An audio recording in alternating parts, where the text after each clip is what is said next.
¿Quieres conseguir 3 ámbitos de conocimiento en una ingeniería? En esta ingeniería multidisciplinar trabajarás técnicas y conocimientos de mecánica, electrónica y automatización. Este grado se ofrece en 2 campuses, en Arrasate y en Bilbao, en Zorrozaurre.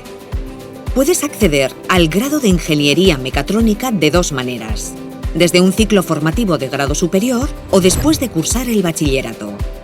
Si has realizado un ciclo formativo de grado superior, se te reconocerán 60 ECTS, así que la duración del grado será de 3 años.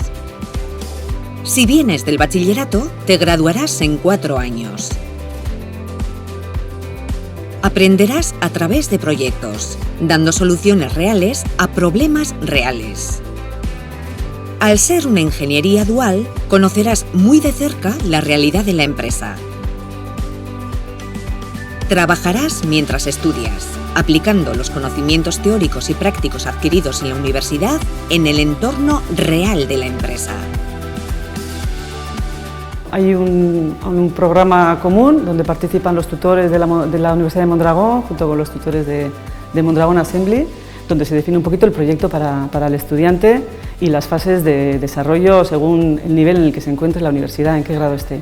Tenemos 9 estudiantes del grado de mecatrónica, 5 del año pasado y 4 se acaban de incorporar, y un poco la dinámica que utilizamos con los estudiantes de grado en modalidad dual es que se incorporan en Mondragón Assembly dentro de un equipo de trabajo. De esta manera tendrás un contacto directo con la empresa, lo que te permitirá, una vez finalizado el grado, continuar con tu carrera profesional en la misma.